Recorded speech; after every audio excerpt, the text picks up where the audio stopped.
Hello, Wire Wizard here. I thank you all for watching all my previous videos. But for this video, I hope to mostly clear up the argument between atheists and creationists. I have seen hundreds of YouTube videos from both sides of the debate. Excuse me. Now, the most informative of these that I have seen are from YouTube users named AronRa and TheThinkingAtheist. AronRa is very highly educated and enlightened. I was first watching his video, Second Foundational Falsehood for Creationism, where he details the history of the Bible and all its flaws in which the extreme faithful tend to ignore. I have put a link to that video in the description. Now, The Thinking Atheist puts a humorous light on creationism and Christianity. You should all check out their videos, especially their parody of the story of creation. It is very hysterical. I have put a link to that video in the description.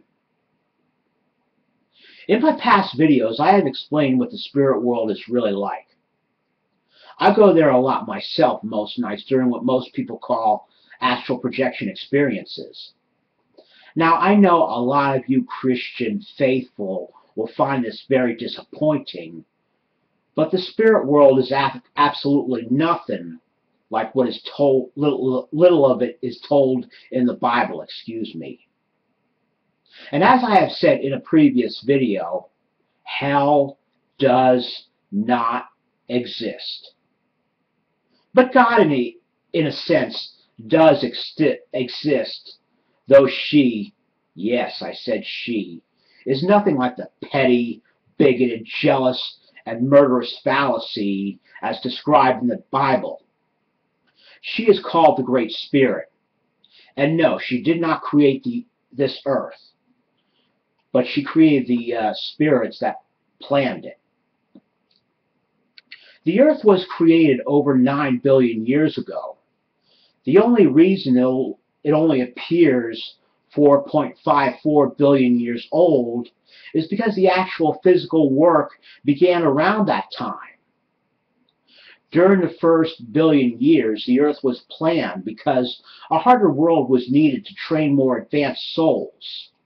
Souls like challenges, believe it or not, and not many worlds, excuse me, provided the challenges they needed to evolve quicker. So the first thing that was done was a star was created. This star was not the sun we see today, but the hypernova, yes, I said hypernova, that came before it. I got a look at this star, and it is incredibly massive. This star was a massive blue supergiant. If this star was still here, its diameter, excuse me, would extend beyond the Oort cloud. It was so big, almost twice the size of our solar system. And because the star was so big and massive, it wouldn't last very long. It had a relatively short lifespan because of this. And when it blew, it could be seen by all galaxies in our local group, the Virgo cluster. It was another billion years for the radiation to cool down and the dust to form into a nebula, and the center of it to increase pressure and heat up to start fusing hydrogen into heavier elements, thus forming our sun.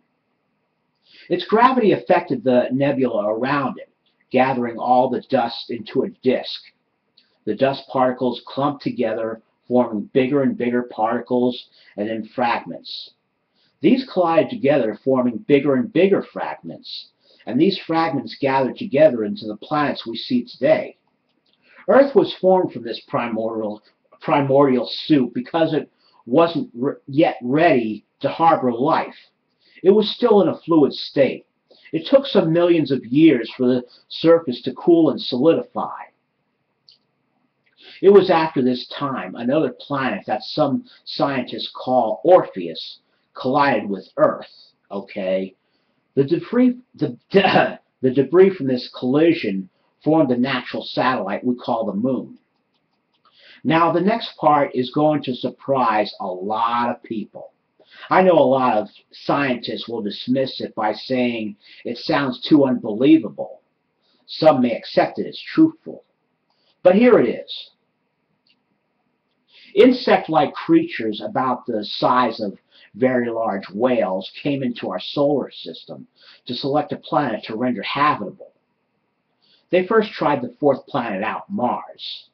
This planet at the time had a strong enough magnetic field to keep out the sun's more potent radiation, but its interior was solidifying more quickly than they had anticipated. Life had evolved, but not beyond the microscopic level. So they abandoned Mars and moved down to the next planet in, ours. They seeded our planet with stromatolites, converting our methane atmosphere into carbon dioxide. They then dropped microfungi into our oceans, forming the first plants which converted our carbon dioxide atmosphere to oxygen. Then they planted molecules in our oceans, which became the animal life of bacteria and amoeba, which fed the microfunguses in our ocean. Over millions of years, these microscopic amoebae and bacteria formed larger and more complex life forms in our ocean.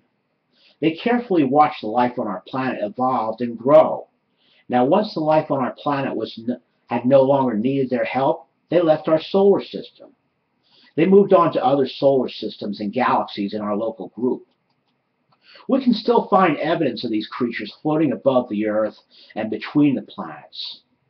We'll see them working in other solar systems and galaxies. Other solar systems in our galaxy have life, which have seen these creatures at work. I know a lot of atheists, scientists, creationists will examine this video and other videos in my series. I have left links to my video description to my Oranum chat room so people can come to my chat room to talk with me about this. I am Wire Wizard, and I thank you very much for watching this video. Atheists, scientists, and creationists are welcome to come to my Oranum chat to talk with me. Priests of religions can come to my chat and talk to me, but only if they are open-minded. The next video in my series will be done by my best friend and beloved, Prophetess Tona. This is my first video for the year of 2013. Enjoy the year, everyone, and may the Great Spirit bless you all.